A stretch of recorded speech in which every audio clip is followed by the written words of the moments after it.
falar sobre saúde mental tem sido algo bastante necessário. Apesar disso, o ponto de partida dessa discussão e as bases para compreender fenômenos da atividade psicológica continuam em grande parte nublados para muitas pessoas.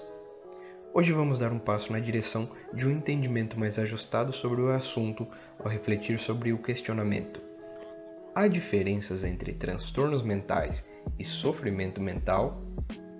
O tema será apresentado por Mariana Lourenço, psicóloga atuante no setor clínico, desenvolve trabalhos de educação social e orientação psicológica com adolescentes e também em recursos humanos no terceiro setor.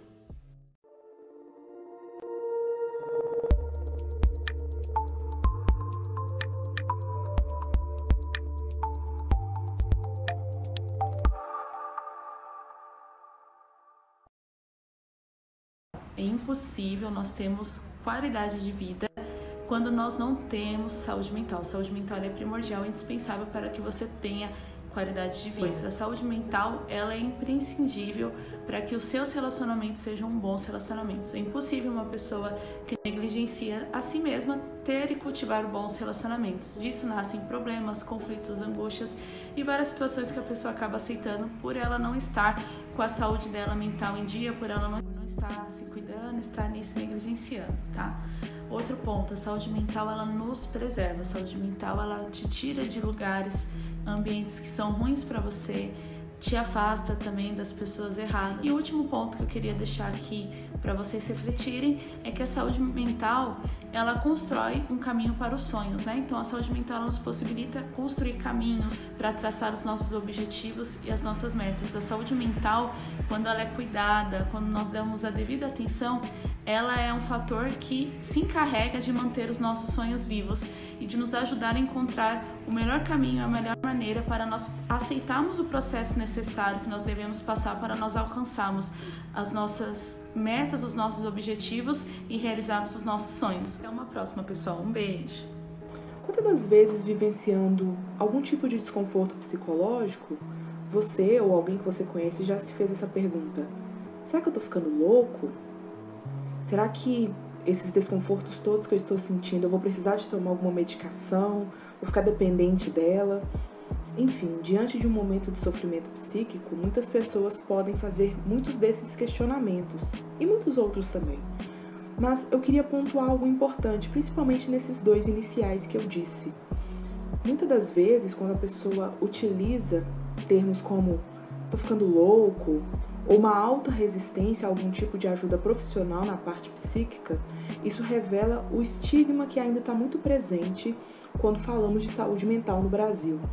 A ideia de que a pessoa que tem algum tipo de desordem mental, ou a pessoa que tem algum tipo de sofrimento, ou toma uma medicação para isso, fosse menos valorizada, em detrimento daquelas que são tidas como normais. E um ponto que eu acho importante também de ressaltar é que até a percepção que nós temos e o entendimento daquilo que é normal e o que é patológico pode mudar muito de acordo com a cultura. Então acaba que o modo de vida, principalmente pensando na cultura ocidental, que é o que nós vivenciamos aqui no Brasil, não acaba sendo o principal parâmetro para todas as outras culturas, que são muito diferentes. Por mais que nós temos manuais hoje que definem pra gente alguns tipos de transtornos mentais, como categorizar e como entender para que o tratamento seja feito da melhor maneira possível para essas pessoas. Mas uma questão também que eu gostaria de trazer é a diferença entre transtorno mental e sofrimento mental. Quando nós pensamos nesses dois pontos, algumas distinções são importantes. Já adianto respondendo que sim, tem diferenças entre transtorno mental e sofrimento mental. Quando nós falamos de sofrimento mental, tem um termo muito importante, utilizado até mesmo na atenção básica de saúde mental, que é o sofrimento mental comum, que são experiências de ansiedade, de tristeza e até mesmo de somatizações que as pessoas experienciam em decorrência de algum tipo de vivência. E quando nós falamos de sofrimento mental, nós falamos inclusive de aspectos fisiológicos da nossa mente, das nossas emoções e de tudo aquilo que configura a nossa estruturação psíquica. Um ponto que eu acho importante, tente pensar aí, um dia cansativo de trabalho, uma experiência de muito estresse, um luto pela perda de algum ente querido, uma briga, uma frustração. Todas essas circunstâncias que foram enumeradas aqui podem em algum nível trazer sofrimento para essa pessoa. E isso não necessariamente quer dizer que essa pessoa está estruturando ou vivenciando um transtorno mental. Quando nós falamos do sofrimento mental comum, nós estamos falando de experiências que inclusive diz respeito de aspectos orgânicos da nossa emoção. Envolve nossos pensamentos, comportamentos, emoções e também traz algo que aponta até para a nossa dimensão de sentido, né? Muitas das vezes a maneira como experimentamos o sentido das coisas pode trazer ou não sofrimento para a gente. Essas perspectivas podem, na medida que a pessoa que as passa entende que isso pode ser trabalhado em terapia, busca um terapeuta. Isso pode ser muito benéfico. Diferente, por exemplo, do transtorno mental, que já traz uma configuração e uma ideia de sintomas persistentes. Ou seja, não é só alguém que tem uma crise esporádica de ansiedade, não é somente uma pessoa que se sente deprimida esporadicamente ou em episódios muito específicos, mas diz de pessoas que experienciam esses sintomas de uma forma prolongada, trazendo uma disfunção muito significativa na maneira como elas vivenciam suas relações interpessoais, suas relações profissionais, a sua própria relação, né, consigo mesmo e até mesmo em relação às suas finanças. Isso traz muito prejuízo em todas essas esferas da vida dessa pessoa. E também, um outro ponto importante quando nós pensamos no transtorno mental são as alterações psíquicas.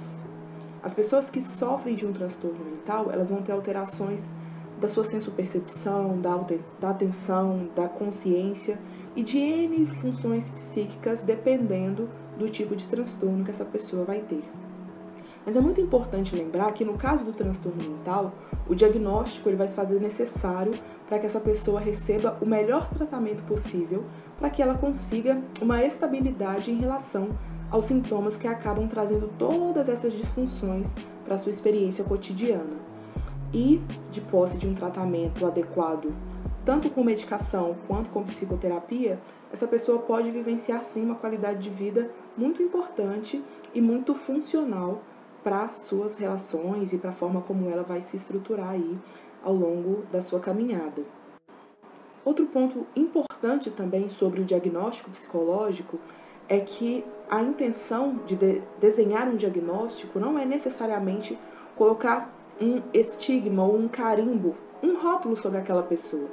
Muito pelo contrário, o diagnóstico ele tem essa intenção de orientar os profissionais e até mesmo a pessoa para entender em quais níveis toda a configuração desse transtorno mental acaba afetando a sua vivência.